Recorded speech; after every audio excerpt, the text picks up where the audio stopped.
Rocky Jones, Space Ranger, Space Ranger, Space Ranger, starring Richard Crane. In Inferno in Space, Chapter 2. When we last saw Rocky Jones, he was returning to Earth from a dangerous reconnaissance flight. The mission took him to the moon Serco that was hurling a mysterious force into space and toward Earth, a force that spelled chaos and disaster. On Earth, while awaiting Rocky's return, Secretary Drake was alarmed by a report that Agar, exiled ruler of Medina and lifelong foe of Rocky Jones, had escaped from his internment and was at large.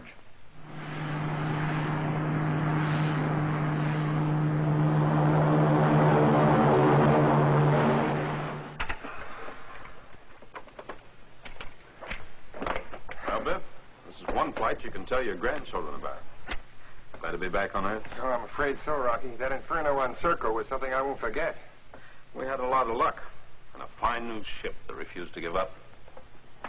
Bina, Professor Mayberry, you may come forward now. Will you need me for anything else now, Rocky? No, Biff, you go get some rest. I'll check with you later. Rocky, you and I better get over to space headquarters for that emergency meeting with Secretary Drake. I'm ready, Professor Mayberry.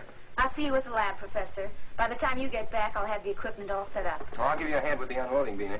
Thanks, Biff. Right, Bina. Now remember, nobody is to know what we saw on this flight. And Biff, be careful that no unauthorized person gets on board, huh? Yes, sir.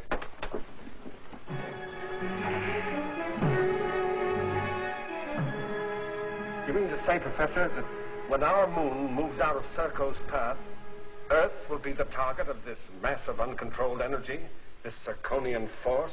That's right, Mr. Secretary. At the rate Serco is erupting, it'll wreak havoc on us by disintegrating everything on Earth made of wood and all its composites, as happened on the Silver Moon. The professor has a theory, Mr. Secretary. Oh, it's only a theory, Rocky. I don't wish to raise any false hopes, but I'll work day and night to prove I'm right. Just what do you have in mind, Professor? There's no way to control the eruptions on Serco, but there is a way to hurl these particles back to their source, and that is by deflection. How could that possibly be done, Professor? We would have to construct giant space mirrors.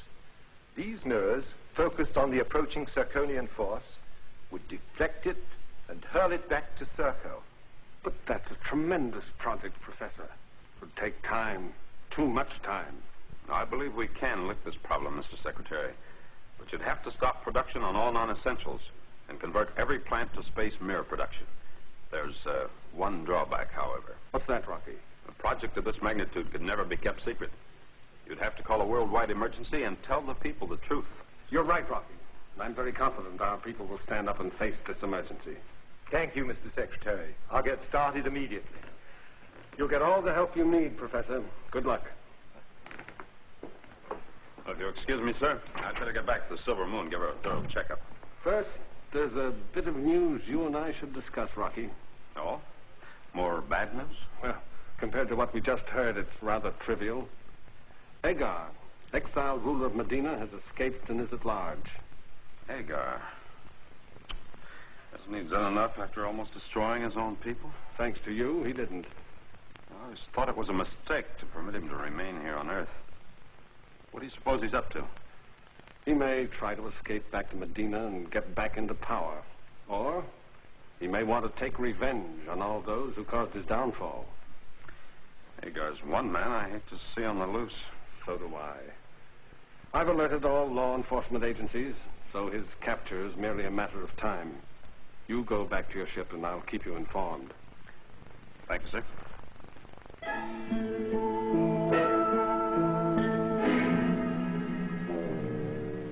Could have used a better picture of me.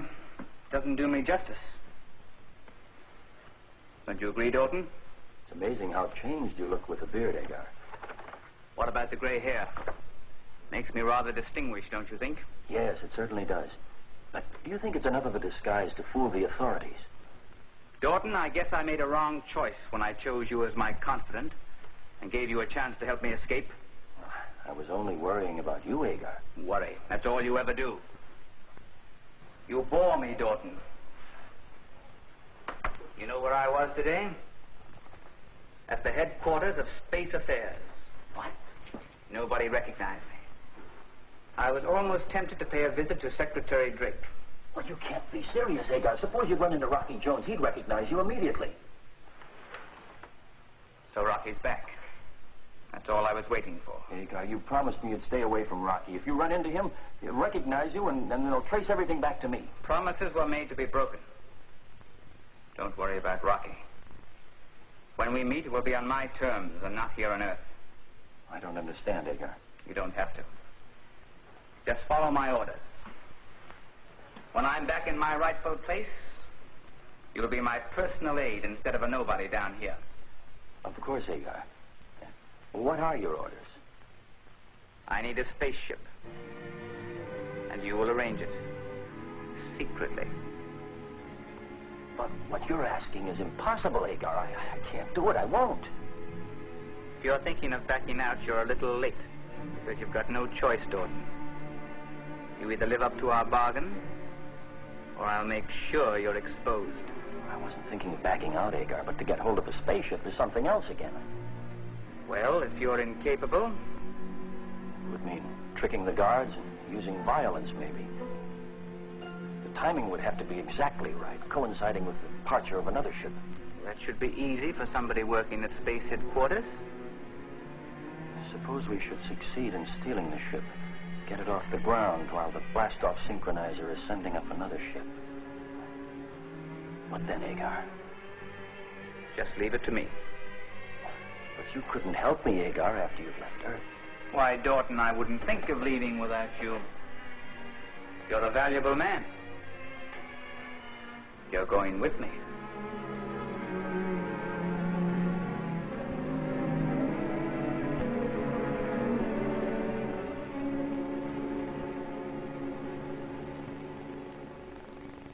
Testing. Testing. Take it easy, Bobby. I'm not the moon, Circo. It works. These space mirrors are really something. Can I have one? Oh, not this sample, Bobby. But very soon, every man, woman, and child on Earth will be given one of these space mirrors. You mean a little thing like this can throw back that terrible Siconian force? Oh, millions of these mirrors can. And right now, our factories are turning out giant-sized duplicates. They'll be set up all over this Earth and trained on Circo. The Earth will become one huge space mirror. That's right, Robbie. And on C-Day, everybody on this Earth will be part of one tremendous army fighting our common enemy, Circo. A counterattack on Circo, and you're going to be the commander. And you'll be one of my deputies. What'll I have to do? You'll be assigned a large group of boys. You'll train them how to handle their space mirrors and command them on C-Day. I can hardly wait. Afraid you won't have to wait very long. C-Day will come around just as sure as the sun rises and sets. Here are the facts, Rocky. Agar escaped at dawn aboard the NX-7. He was assisted by a man named Dorton, who worked in the Office of Space Affairs. That's bad. How'd they manage to steal a spaceship? Agar used Dorton as a decoy to keep a gate guard unaware of what was about to happen. Then he slugged him from behind. Once inside, they repeated the maneuver with another guard. But Dorton must have a lot of nerve. I'd say he's Agar's stooge. Everything was timed to the second.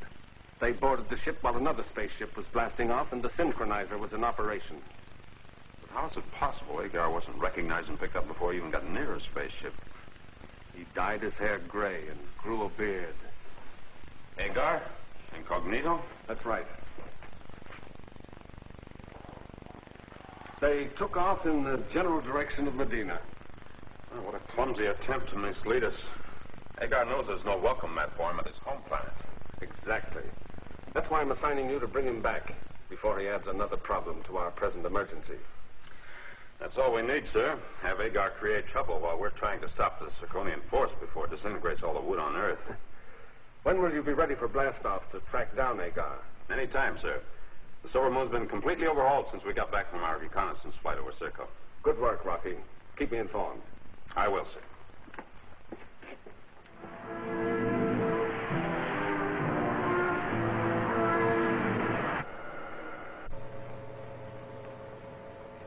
does it feel to be going toward a new life?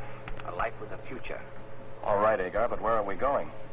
I'll let you know when we're there. That is, if we ever make it. Who's going to stop us? Rocky, for instance. By now, every space ranger is looking for us. I'd like nothing better than to have Rocky chase me. But just like old times. Remember what happened, Agar? He caught up with you. When it comes to Rocky, you can't win. Can't I? Rocky's in for a surprise. A big surprise.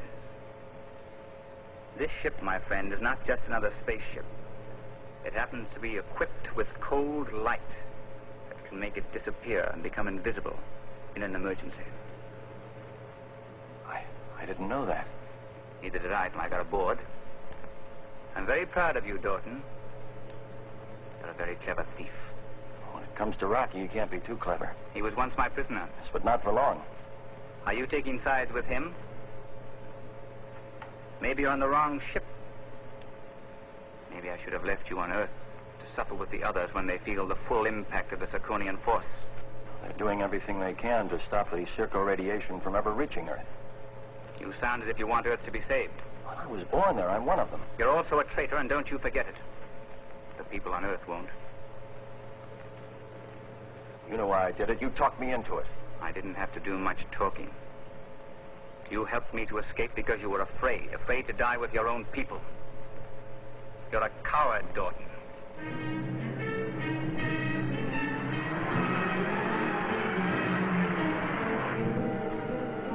Rocky, what kind of a man is Agar? An egomaniac without any regard for others. And Dorton? A weakling. You see, every disaster produces very weak and very strong men, and both are equally dangerous. Well, what are you going to do with them? Capture them. That's our job. Nothing else. Office of Space Affairs calling XB3. Come in, please. XB3 to Office of Space Affairs. Come in. This is Marshall, Rocky. Agar's ship sighted 23 degrees, 14 minutes, vector 4. Thanks, Marshal. Proceeding to 23 degrees, 14 minutes, vector 4. I'll call in as soon as Agar and Dorton are apprehended. Out. You hear? They've tracked us down. Rocky's closing in. Stop your babbling. I'm still way ahead of that muscle-bound fool. We'll never get away. They'll have me up for treason. Well, why don't you turn informer and collect the reward on my head? Yeah. Hello, Rocky. This is Dorton. We're at 25 degrees, 18 minutes, vector 4. Hello, Rocky. You'll be sorry for this, Dorton.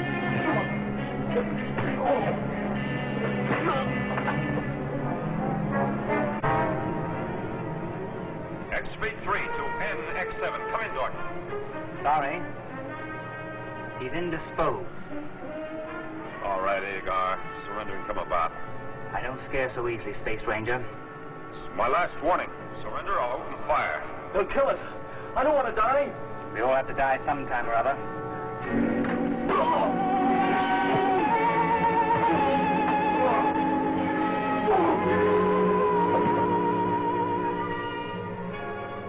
Too bad. I had great plans for you.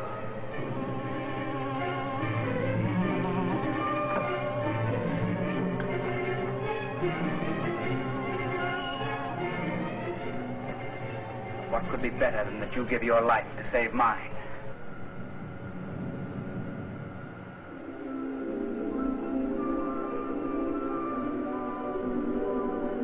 There they are, dead ahead. We'll pull alongside.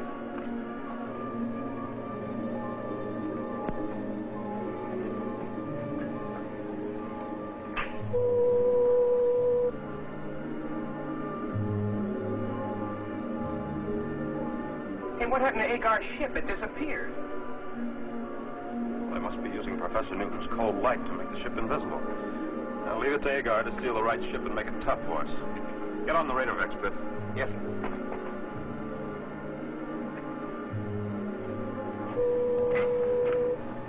Listen carefully to me, Dorton. We're invisible. They can't see us, but they will see you when you're out there in space, all by yourself. You'll make a nice clay pigeon, but not for long. You've got 5 minutes worth of oxygen. Anything on radar Vex yet? Object moving in position, sir. I have it. Position of invisible craft 223 degrees, vector 4. Stand by, Radovex. Keep checking course. Course of craft unchanged, sir.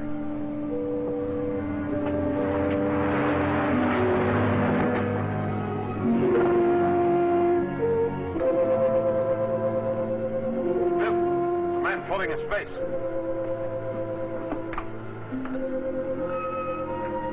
Get the oxygen ready. We'll try to pick him up. They let the ship get away? That man can't last. We'll get him first, or what's left of him.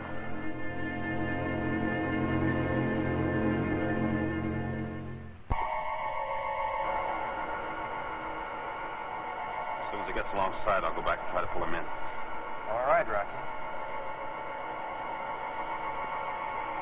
Steady on the controls, Biff. I'll signal when I have him aboard.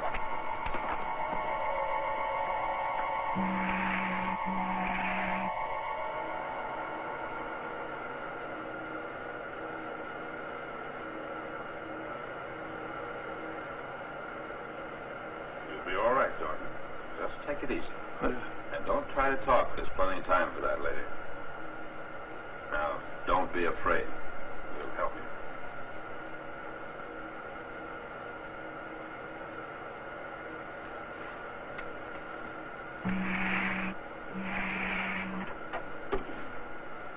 Good work, Biff. We still have Igor on Radovex.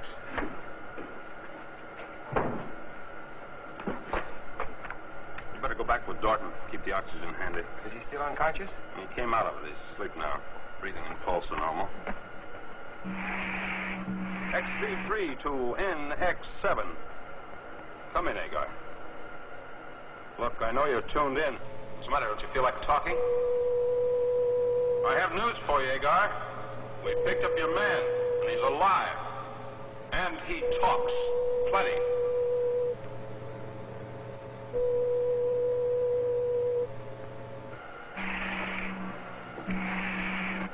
Dorton's all right, Rocky.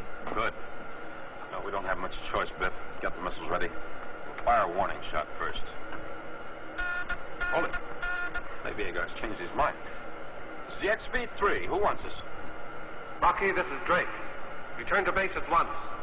We have Dorton aboard, sir. We're about ready to move in on Agar. We can't concern ourselves with him now.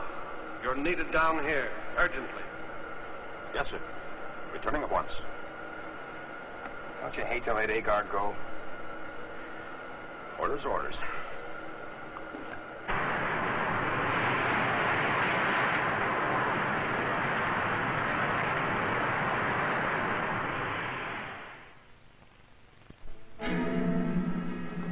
Draconian force is the result of these craters, which keep erupting, throwing off particles at tremendous speeds.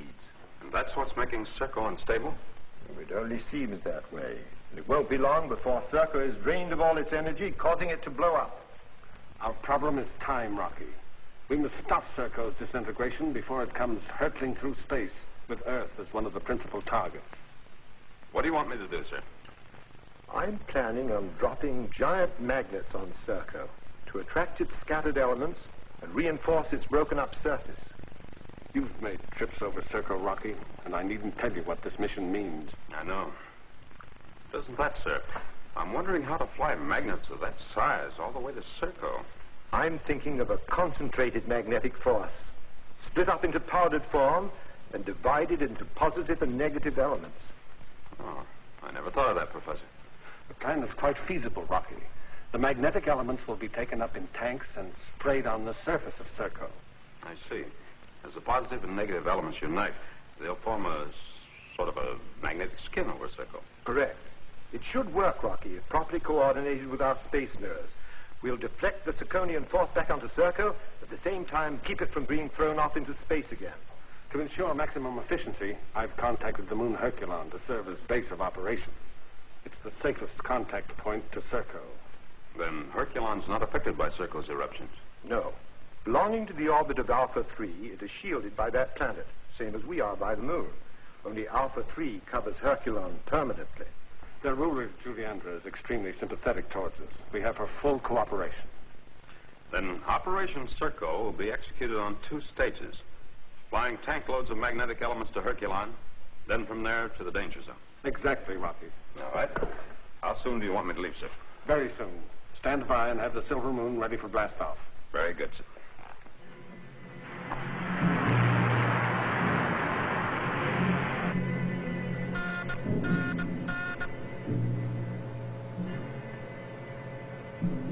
Space Station RV-5 contacting. Fornax to new officials. Come in, please. Herculon, Secretary Drake wishes to speak with your suzerain, Juliandra. Juliandra, this is Secretary Drake. I'm following up our last conversation. We're ready for you on Herculon, Secretary Drake. When can we expect the Silver Moon? Operation Circle will begin any moment. Please keep your landing site clear. We're sending advanced spaceships with scientific cargo. This cargo is to be transferred to the Silver Moon when she lands. Well, I'll assign enough men to handle the loading. No time will be lost. Our Earth people wish to express their thanks for your cooperation, Juliandra. The people of Herculon will do their very best to repay the help Earth has given us so often and so generously. Thank you, Juliandra. I'm placing Rocky Jones in charge of Operation Circle.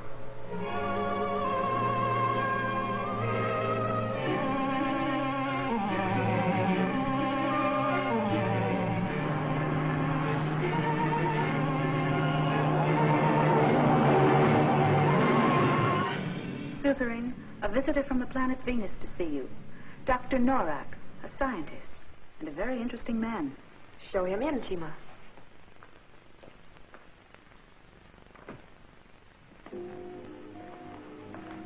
Suzerain Juliandra has graciously consented to see you, Dr. Norak.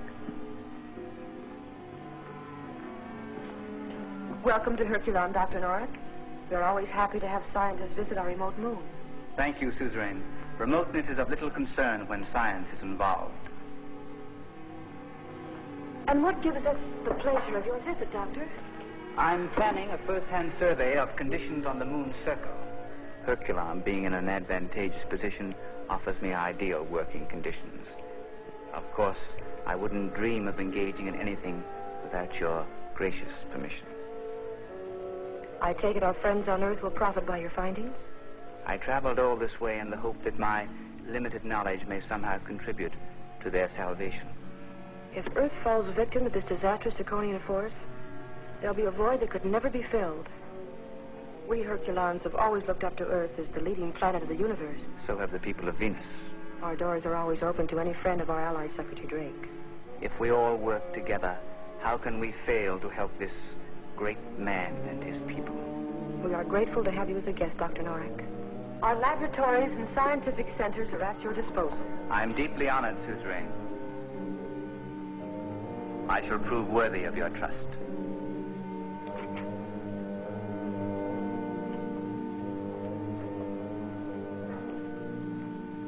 Sit down, Dorfman. We'd like to talk to you. Mr. Secretary, I know you won't believe me, but I'm more than ashamed for what I've done. We'd like to believe you, but it'll take more than words. All we want's the truth, Dorton. I'll tell you all I know. We're interested in one thing only. Hagar, where did he go? He didn't tell me. All he did was paint a glowing picture of our future. That is, after he got even with you. Oh? How'd he plan to do that? Well, he's vague about it. I don't think he knew himself. You're not telling all you know, Dorton.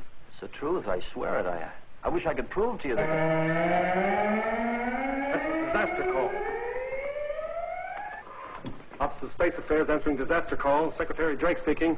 This is observation point 43 north, 22 east. Mr. Secretary, this entire area is rapidly being destroyed by a series of disasters.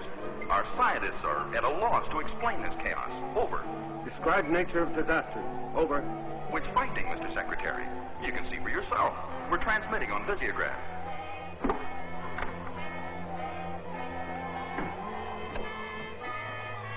Warehouses built of wood collapse as though crushed by a giant fist.